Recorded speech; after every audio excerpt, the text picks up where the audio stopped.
Looking at 15 through 26, these questions ask us to match up trig expressions with a simplified version.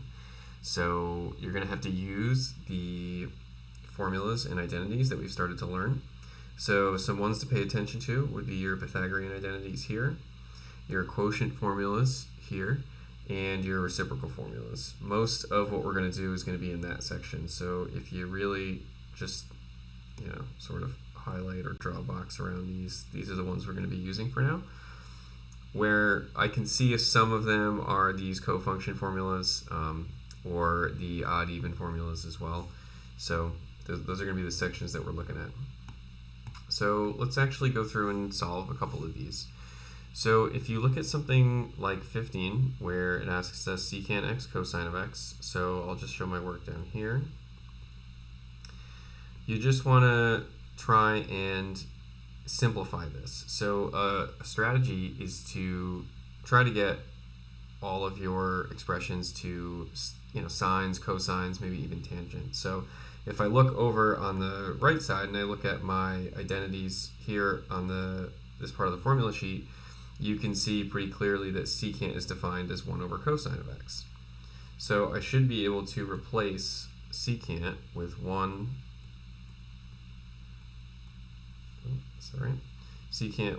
over cosine x. So I'll do that times cosine of x. Now, when you're multiplying these two together, obviously that just comes out to 1. So for 15, secant of x times cosine of x, that's just equal to 1. So that, if you want to maybe label that even with the, that's going to be d, so we've got that one all set.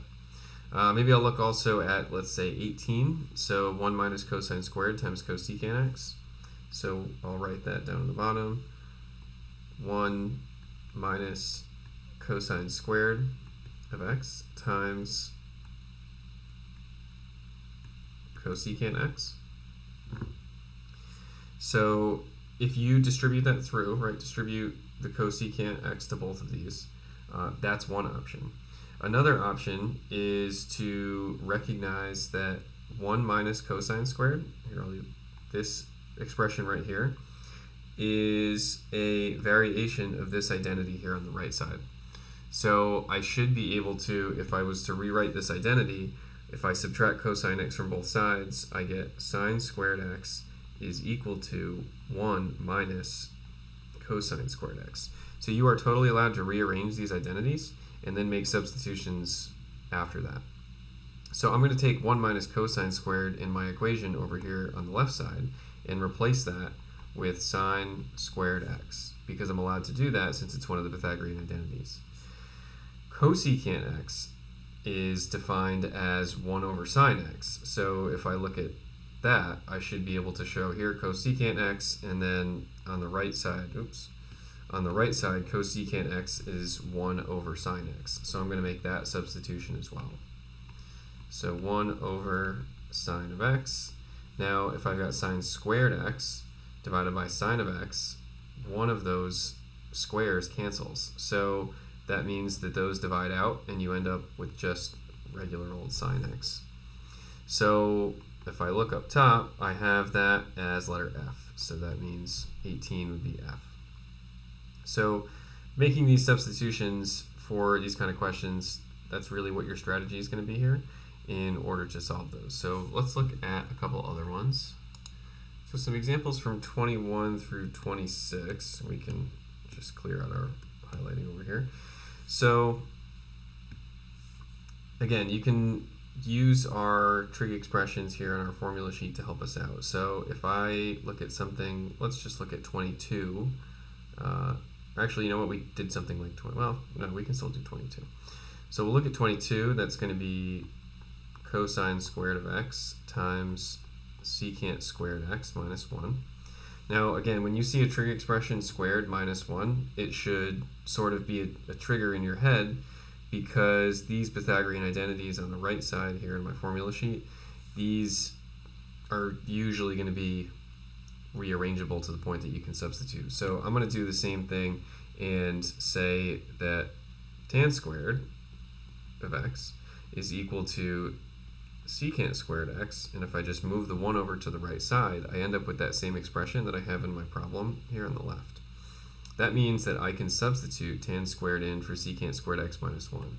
So I've got cosine squared x, and then also times tan squared x. Now, remember that tan is sine over cosine, so that's a good one to know, and highlight this, on the right side. But that substitution you can make with, square to the third to the fourth, etc. So this question here, this expression here, cosine squared x, I can then multiply by sine squared x over cosine squared x. So I'm going to make that substitution. So if I put this cosine squared x over 1, then what I can do is cancel out the cosine on the top and the bottom, and then I'm just left with sine squared x over 1. So this is just sine squared x, which looks like c. Oops, I shouldn't cross that out, but is c up there. So this one matches up with c. So that just gives you another example. So 23 might be one that looks a little tough. Let's go ahead and do that one. Now you've got the 2 things to the 4th power subtracted. So this one is really a factoring question. So if you have 2 things subtracted, or 2 expressions subtracted, 2 terms subtracted that are to the 4th power, we should be able to treat them like they're something squared and then squared again. So just for 23, let's say I had something like x to the 4th minus 16, just to make this look easier for a second. I could make that x squared minus 4 squared, and then I could use my difference of squares factoring technique to say, oh, that's x squared minus 4, and then x squared plus 4. And then, of course, x squared minus 4, I could make x minus 2, x plus 2. So we're going to use that same technique, except it's going to be with trig functions. So I'm just going to erase this, and we're going to do it again with those trig functions. So secant to the 4th, I'm going to write as secant squared minus tan squared x squared. And then again, we're going to treat this like a difference of squares. So it'll be secant squared x minus tan squared, secant squared x plus tan squared. So writing that out, secant squared x minus tan squared x times secant squared x plus tan squared x. Now, secant squared plus tan squared is not 1, although, because sine squared plus cosine squared is 1, so you may be looking at these identities here on the right side, thinking, oh, secant squared plus tan squared is 1. Not necessarily true. However, secant squared minus tan squared, that is 1.